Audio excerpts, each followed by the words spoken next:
Ang galing nyo lumapit sa mga tao, ang galing nyo lumapit sa mga botante. Pag magpapanahon na ng eleksyon, puro kayo tulungan nyo kami. Tapos pag nandiyan na kayo sa pwesto, sino tinutulungan ninyo? Mga maiinit na usaping politika, hihimayin at masusing tatalakayin. Wala ba kaming maririnig sa inyo na na para sa bayan naman, puro sarili, pero kami mga tao, hindi nyo tinutulungan, yung mahihirap, hindi nyo tinutulungan. Walang iya naman. Mga issue sa mundo ng showbiz, kikilatisin, kichikahin. Nang nag-iisang Batang Manileño, sino pa nga ba? Kundi si Batang Maynila Toits.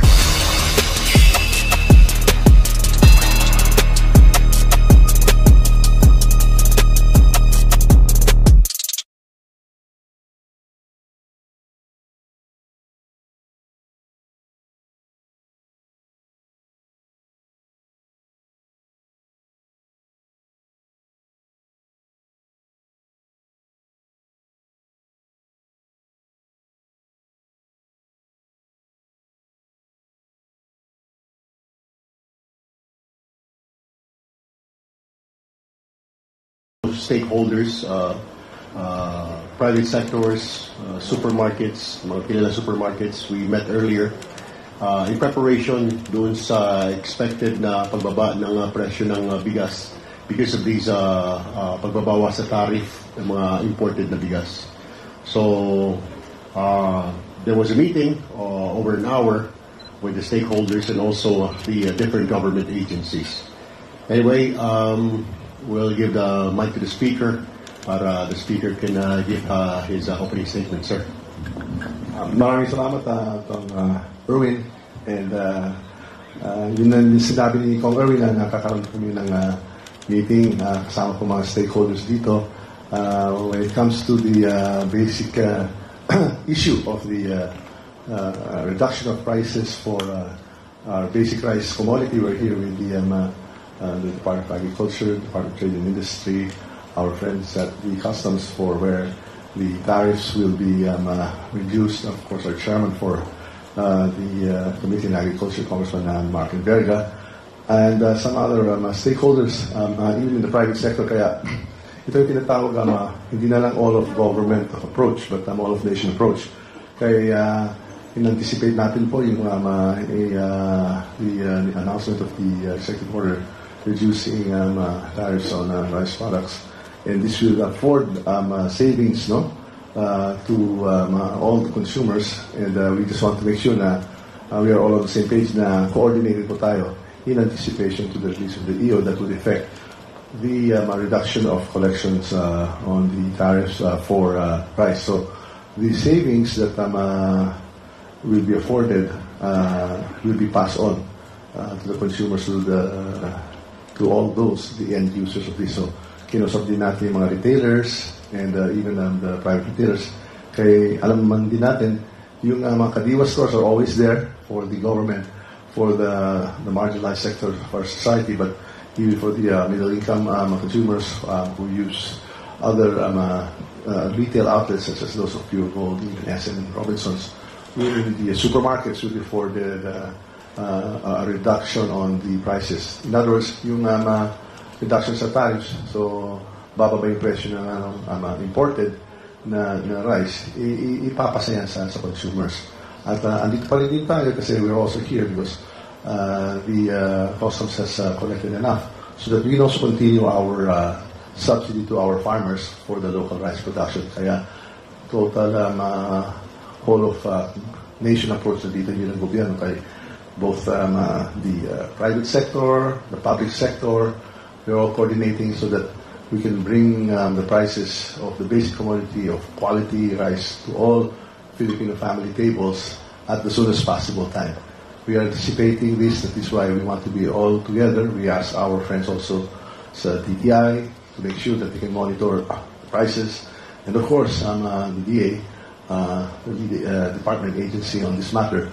We are also well coordinated with you for this initiative. Kaya nandito tayo, nagpapasalamat tayo sa lahat na nag-meeting kanina pa, and we've all agreed that we'll work together to make sure that we follow President Ferdinand R. Marcos's program to reduce the price of the basic rice staple and to pass on the savings that's afforded by the tariff rate reduction, and that we are all coordinated, and that all the consumers, all those who consume rice, will be able to afford now quality rice at reduced prices. Yun po ang mensahe natin dito, and of course we're open to any questions on this matter. Maraming salamat.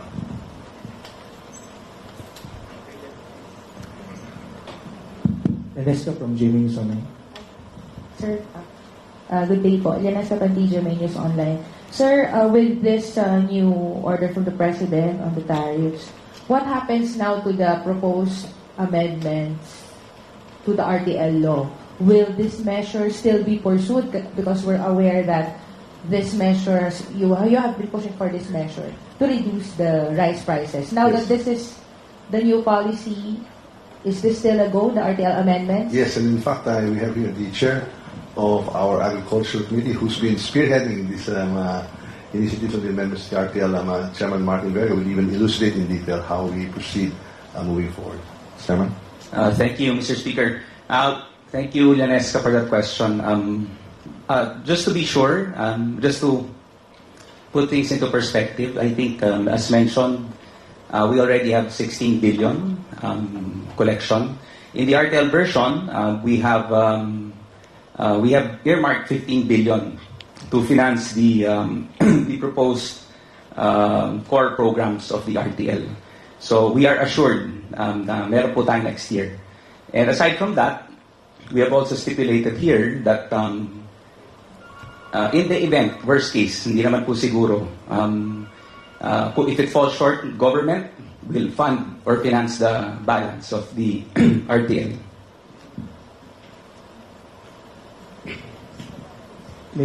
Lay of PTV4. Sir, good afternoon po. Sinasabi po nung ilang groups that they were not consulted, and reaction lang po at sabi po ng Bantay Bigas, they fear na only importers will benefit po dun sa reduced tariff. So ano po yung assurance ng government na magta-translate po ito sa mga consumers? Nag-commit po ba yung mga supermarket owners, yung mga rice retailers? Thank you.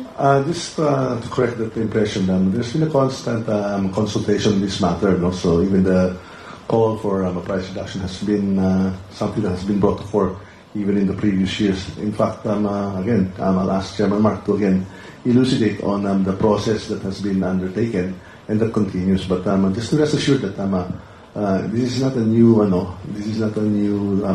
discussion or a new issue, but it's been discussed in the previous years, and that Chairman Mark can even fill in the details on that discussion. Thank you again, Mr. Speaker. Just to refresh everyone's memory also, this has gone through the Tariff Commission. This was petitioned, I think, in the previous year. And I think it's the same arguments being presented at this point. And we believe that we thank and we laud the President and the Speaker and our House Speaker for continuously finding means of reducing the price of rice. So it's been a year, and I think we have to find a new solution to the problem ng high prices of rice. So I think with this, we will be able to, at this point, also hear out and cater to the concerns of our consumers. With regards to the Bantay Bigas statements, we also, part of the discussion, also highlighted by the speaker earlier, is that DTI should play a much bigger role, and I think they should be monitoring particularly all wholesalers and also everyone part of the supply chain to ensure that the windfall will not be gained by the importers and the businessmen, but rather by the consumers, as already stated by the speaker. Marian, TV5.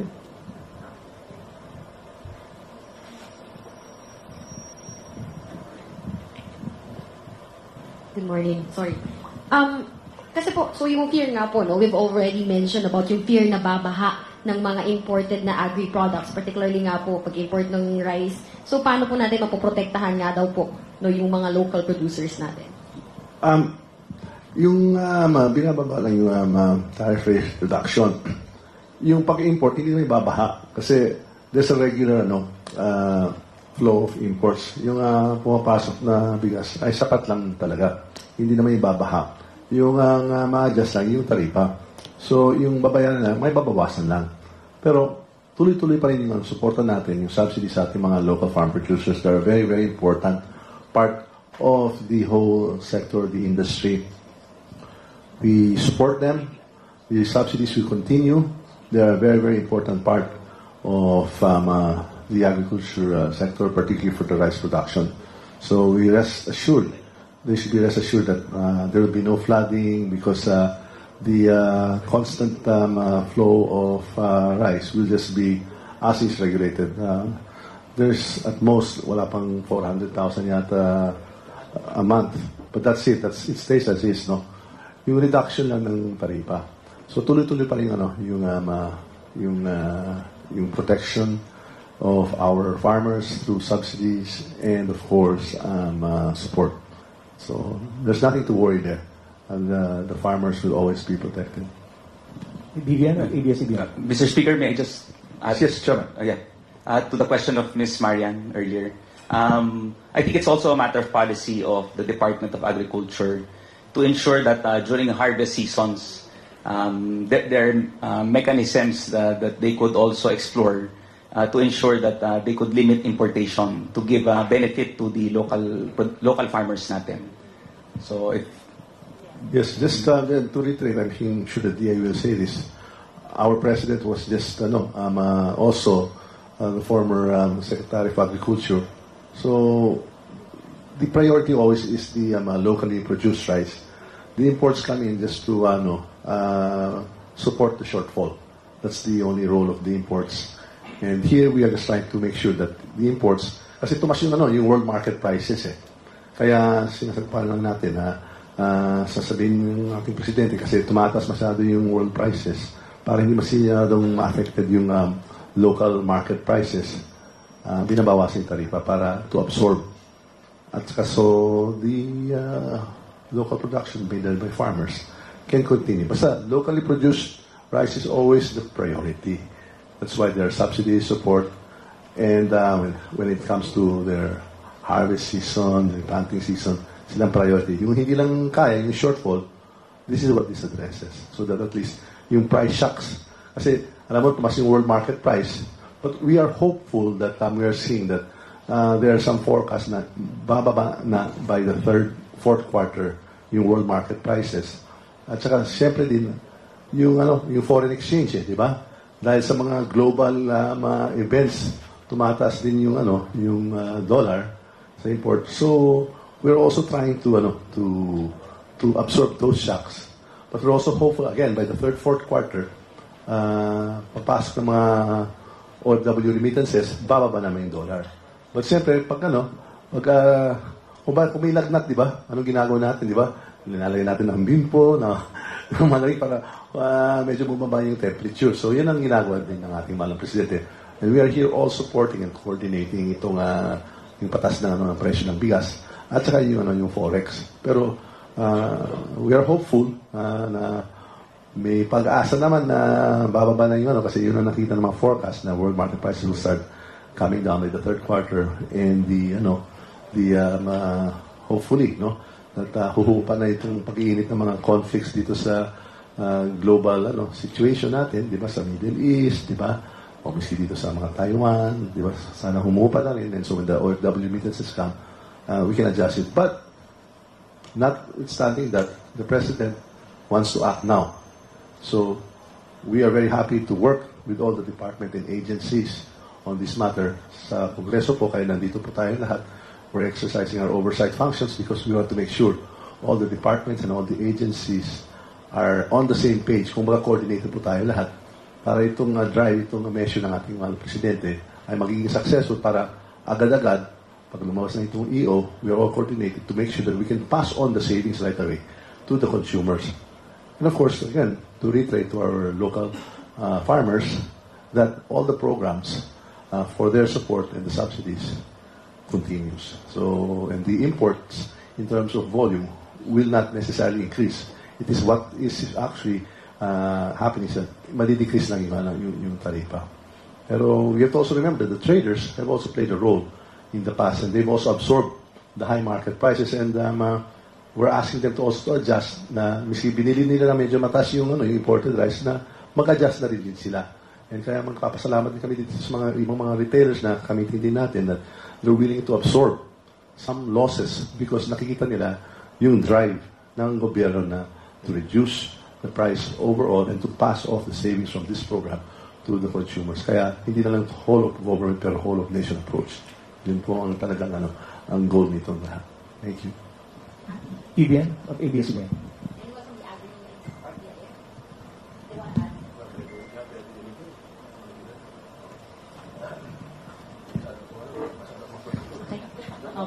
Good afternoon. Pasensya lang, inubos ko yun. Kasi ako marunong makinig kaya kanina tahimik lang ako, lahat ng mga inputs. Kumbaga, inuulit ko na lang. Pasensya na lang ha, inagawa ko ng eksena niyo. Pero nakikinig ko talaga sa kanya. That's what we're doing here. We want to make sure that Congress is also listening kasi malapit na rin yung budget season. So kami po sa Kongreso kasi makakaroon ng budget, we want to see how all of the department and agencies are performing, kung coordinated sa policies ng ating presidente so that we can give them more adequate support.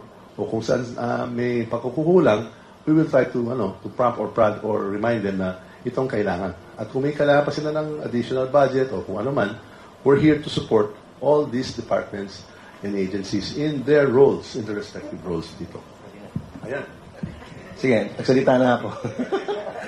Anyway, clear naman yung instruction ni Secretary Kiko Laurel sa amin, the Rice Industry Program is to make sure that all necessary support na nakaplano, may it be the National Rice Program or the RCEP, ay makagating talaga sa tamang oras sa pangangailangan sa ating mga farmers. There are a lot of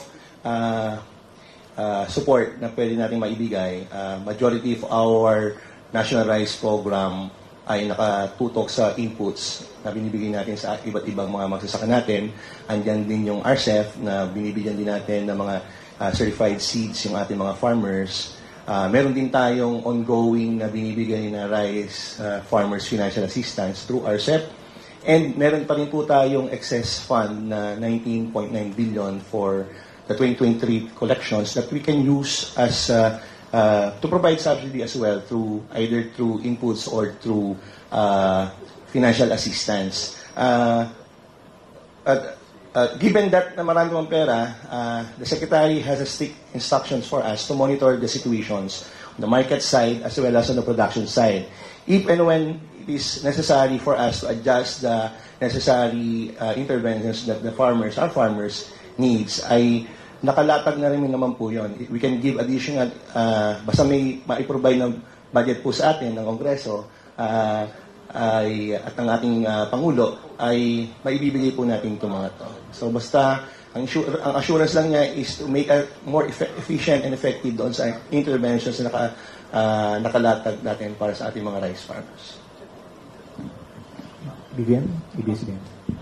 Sa House leaders po natin, if we have an estimate kung magkano ang ibababa ng presyo ng kada kilo ng bigas with the 20% reduction sa rice tariff. And it seems, Speaker, dun sa nabanggit ninyo kanina na parang temporary lang yung measure na to address the increase in world prices ng bigas. Pero dun sa period, parang until 2028 ito i-implement. Pwede ba itong i-shorten? And also, dun sa DTI naman po sa DTI or government agencies natin, how will you ensure na yung pong pagbaba ng taripa ay mararamdaman sa palengke sa kada kilo ng bigas na ibebenta po ng retailers? Thank you. Well, the general statement has already been articulated in 2020. Pero siyempre, subject yan to review naman by the Office of the President, kung may mga recommendations, kung market forces, etc. adjust, siyempre, pwede man yan ibawi, di ba? But there's a commitment that the President and the administration is all out here to support the drive to make sure that quality rice is affordable and is ubiquitous or kung baga kahit saan, kahit kailan yung magandang kalidad na bigas ay sa abot kaya na presyo ay nandyan para lahat ng mamamayan. So that's the policy statement. And whole of, hindi lang government kasi kausap ng mga private stakeholders, mga retailers, cooperative naman sila. Kasi mga traders, although makikiusap din kami sa kanila na mag-adjust ka ng konti kasi this is the general direction and we want to keep it. So that's what we can say. That there is a very, very strong commitment. But obviously, if market forces change, the OP can make adjustments. Dito naman sa DTI, that's close monitoring. Close monitoring. They have been the traditional price watchdog, kumbaga, di ba? Silang parang police to make sure that everyone is following the program and making sure that the suggested retail prices are adhered to based on the savings that are passed on to those in the supply chain, from the trader, from the importers, the traders, retailers, to sa mga palengke, sa lahat hanggang umabot sa ating mga consumers. So that is the general policy statement. That's the commitment. But of course, if market forces change the situation, adjustments can be made from time to time. Can you estimate sa price, effect sa price? Yes, as far as PSA has reported out, it's going to be less by 5 to 6 pesos per kilo.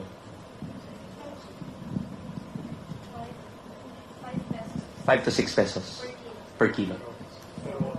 Pero that's depending on the that 5 to 6 pesos at the current exchange rate po yun, at 58 po yung kwan. So if the dollar goes down, then mas mataas pa doon.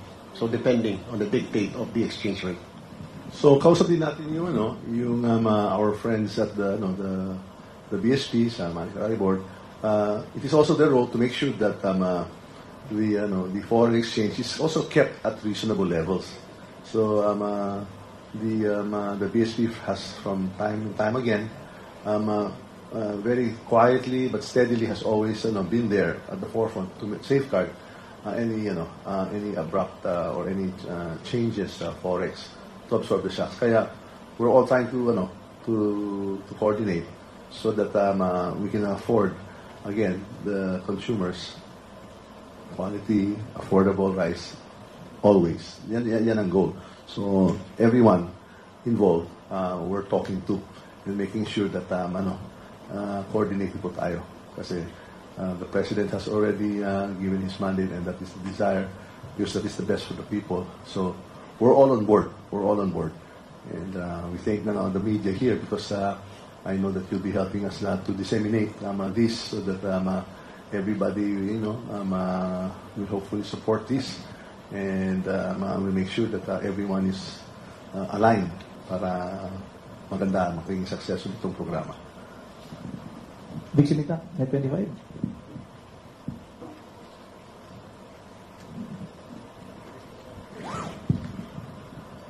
Magandang hapon po. Sir, just a clarification and follow-up doon sa question ni Vivian. Sir, yung bang murang bigas na binabalak ng gobyerno sa kadiwa lang po ba o pati sa mga public markets? Ay, maganda yung tanong na yun kasi obviously we have a we've started this already. The President has started this yung kadiwa stores, di ba? Nationwide yan, sa kada region meron na. Pero that's still in a limited in a limited market, so to speak, kasi yung kadiwa talaga really talagang target talaga yan yung talagang marginalized sector and then very basic goods and commodities. However, as I said, yung whole of nation approach, kasama yung mga palengke kasi we're talking to the importers, to the traders, we're talking of course to the local producers, but even I'll be specific na lang. Kausap lang natin yung pure gold they are ready also to carry kadiwa rice in their stores so that for so long as stocks and inventories permit, they will carry it and they're also volunteering and subject to the policies of the kadiwa. They even want to support by providing that outlet dun sa stores nila to provide the kadiwa stores with even other basic commodities in the stores that are not yet readily available at a 10 to 15% discount. Kung baka yung mga ibang mga produkto na mga bagay na hindi may bebenta ng Kadiwa, yung mga stores kaya ng Pure Gold is ready to share their inventory supply para mas lumago ang mga Kadiwa stores kasi para mas attractive yung pagbibili sa isang Kadiwa store, mas kompleto. At sila naman mismo, handa din sila magbenta ng bigas at Kadiwa prices, yung at government mandated price. So, yun ang sinasabi natin na maganda kasi hindi lang yan sa mga Kadiwa at hindi lang sa mga palengke, pero ibig sa mga pure gold outlets, di ba? They want to support and they want to sell the rice at government prices, at Kadiwa prices. They're ready for so long as the stocks allow yung inventaryo. So, that's to be specific. May commitment na kami kanina. Kaya, kung medyo masaya ako kanina, pagpasok ko dito, kasi we were very, very pleasantly surprised that imbis na hihingi natin ng tulong, nagbo-volunteer.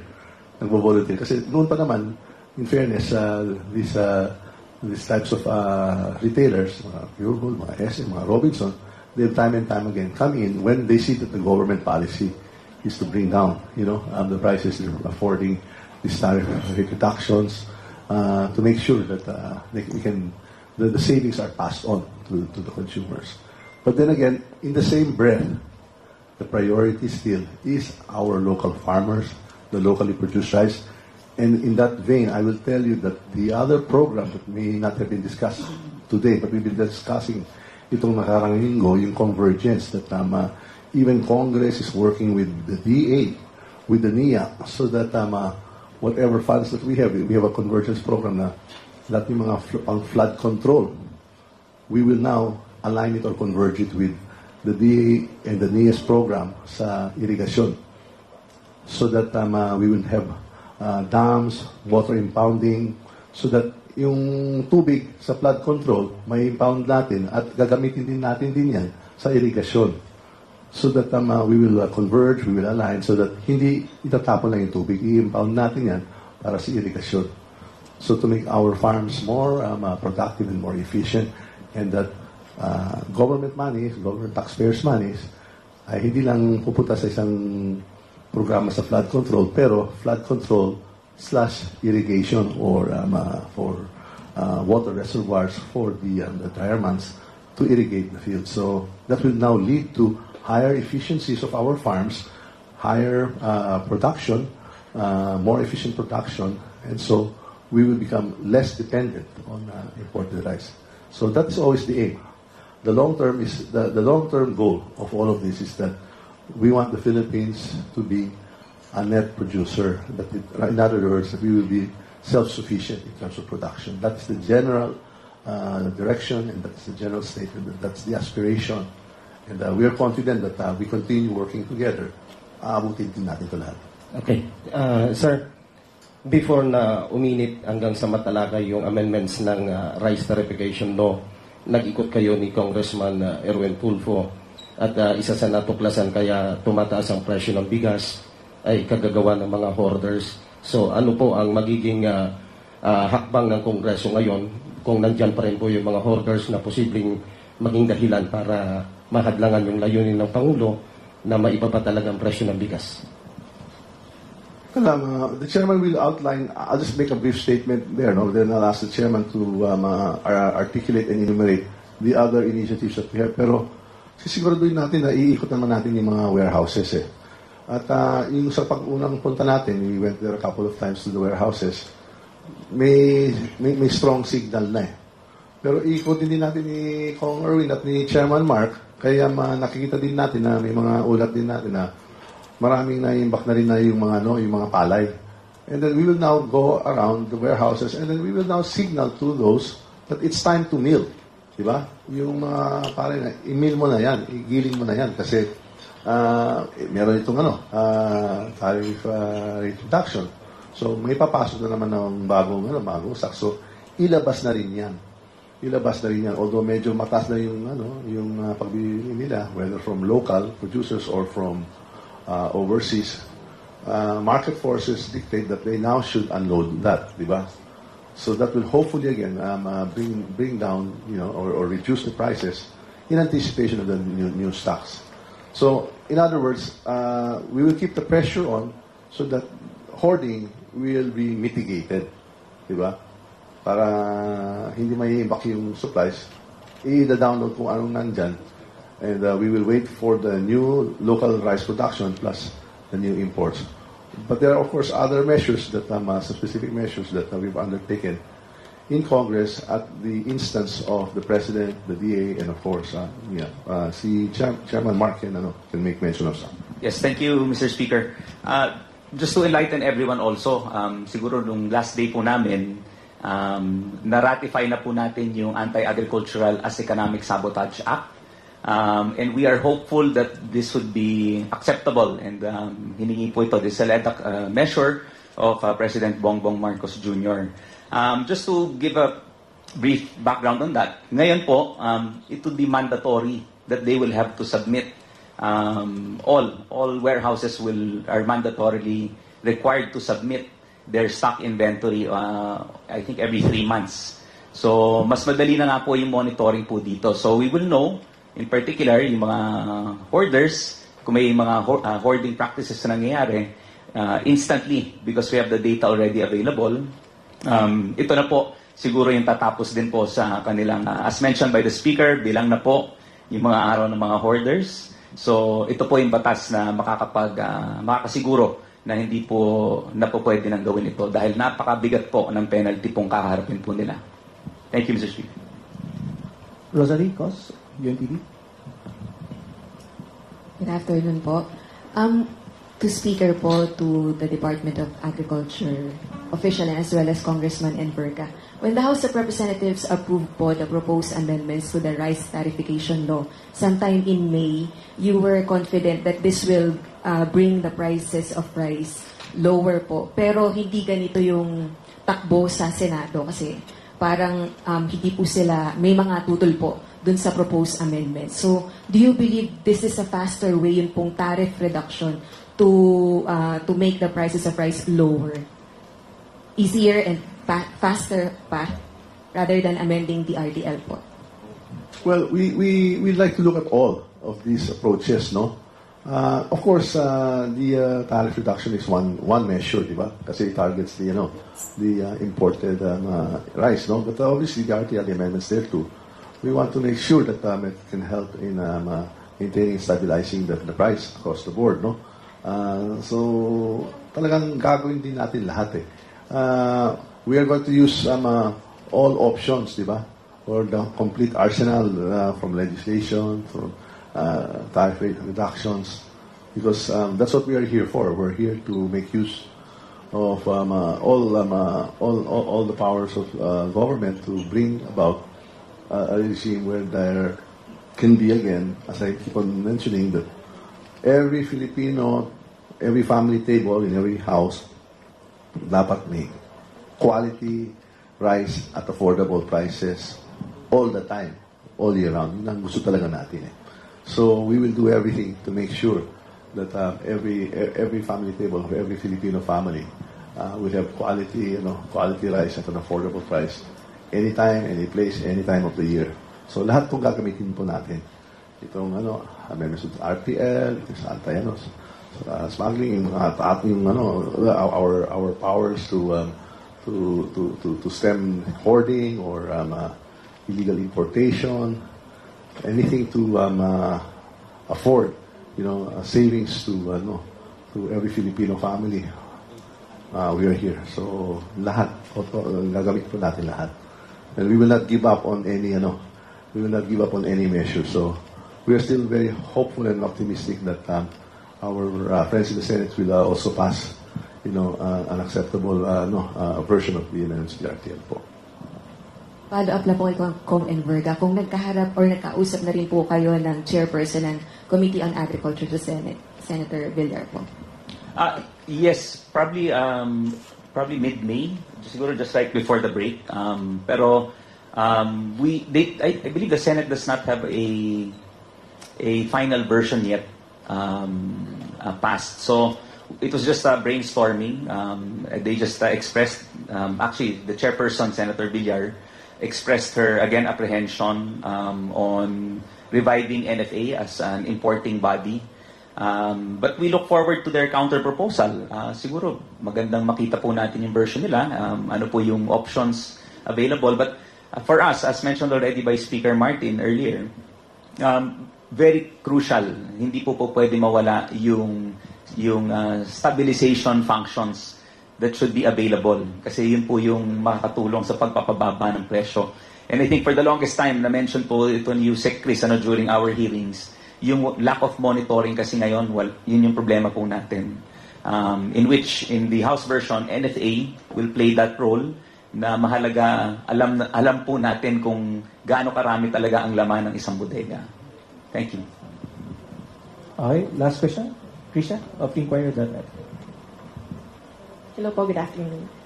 Sir, hingi lang po ko ng comment dun sa forecast po ng Federation of Free Farmers po that said that tariff cuts won't actually drive down the cost of rice but drive it up kasi in previous times na nagbaba po tayo ng taripa, ang ginawa po ng mga importers is tinaasan lang naman nila yung retail price to cover the tariff. So, comment lang po on that. And also yung isa pa po nilang forecast na because of this, local farmers stand to lose daw po 33 billion po.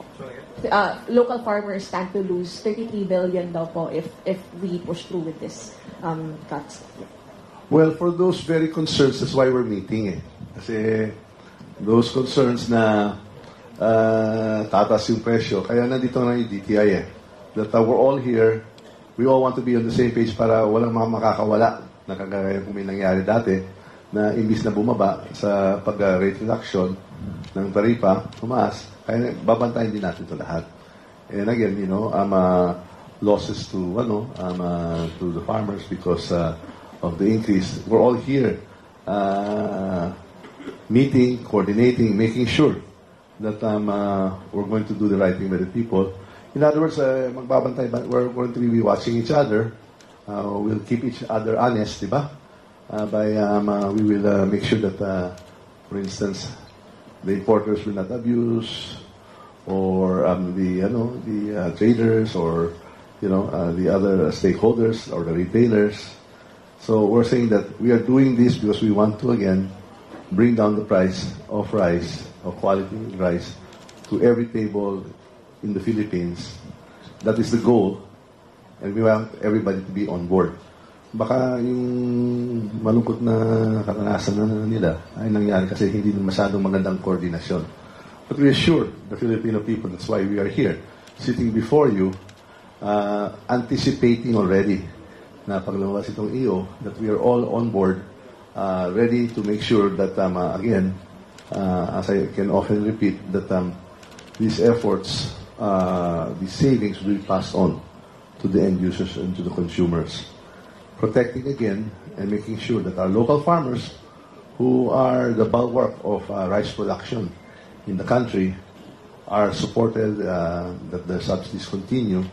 And in fact, the long-term goal of our president, which is not necessarily long-term kasi we would like, and we are aspiring that within the next 4 years, that they are so properly supported and they become so efficient that we become self-sufficient in rice production within the term of the president. That's the aspiration. Yun pong hangarin natin. Yun talagang target natin. What we are doing now is that kasi nakasabay yung world market prices ng bigas. Kahit saan ka naman, kung i-check mo, talagang mataas yung bilhin. Not just in the Philippines, but everywhere across the board, all over the world. Parang tumas pa rin yung presyo, yung forex. So, the president has taken proactive measures which we in Congress are wholly supportive of. And we want to make sure that this initiative is properly supported by proper coordination, monitoring, and of course, further support on our part. Kaya those fears, we are quite mindful of that. Kaya we've been meeting. This is not the first time we've been meeting as such. Matagal na kung minsan. Nag-meeting kami, hating gabi. Past midnight, nag-meeting kami. Di ba? So whenever there's a concern, whenever we hear that there's a concern from one group or the other, let's say from the farmers group, we will meet. If there's from traders, we will meet. From the imports, we will meet. of course, from let's say our lead agency, the DA, may concerns, we will meet right away. So DTI, we're calling them in. When it comes to the announcement of the Secretary of Finance, we meet right away, and of course, with the corresponding agency, the Customs. So we want to let you know, and that's why we called for this press conference, so that at least ma-ventilate itong mga concerns. Now, we'll try to be as much as possible on top of the situation. Diba? As they're saying, you have to be ahead of the curve. Kaya na nga, hindi pa naman lumabas, pero there are announcements, pero hindi pa lumabas. We're anticipating now what we will do next. So, we thank you for that question, for the concern. But we want to allay the fish para hindi sila mga amba. Andito na tayo na humaharap sa'yo, sa media, to communicate to them para, kumbaga, yung iba nawo-worry. Pero nandito tayo to assure that we'll make sure that all stakeholders' interests are not only heard but are actually met. Thank you. Last two. Tina, Pangiliban, Jamie.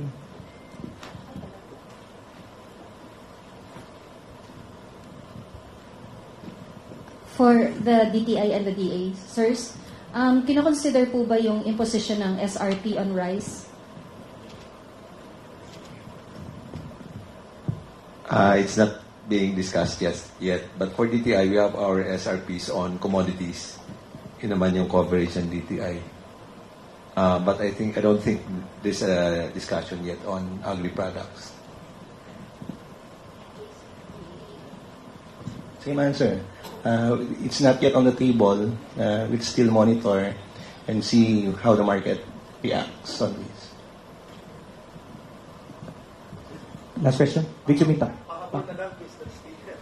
Sir, kailan mararamdaman ng kaumbayan itong magandang balitang ito? Is it before SONA or bago matapos ang buwang kasalukuyan? I cannot tell you the exact time or date, but we are desirous of that ASAP. We want this to happen as soon as possible. And that's why we've been meeting, and we want this to be felt as soon as possible. Hindi pwede na antok-antok tayo pa, tulog-tulog lang. We have to be always on the ball. Because we know that every day, as every Filipino family, has to purchase, let's say 2 kilos of rice, we know and we can feel. Nararamdaman mo natin yung mga hinahinay ng mga kapwa natin mga Pilipino, taong bayan na nahihirapan. So that's why we have sprung into action. We want to make this head on, and obviously it would be very desirous na even before the SONA mangyari to. And I don't think naman it's impossible. We will all try to work together to make this happen as soon as possible. I cannot give you exact time and date, but the desire is to have this done as soon as possible.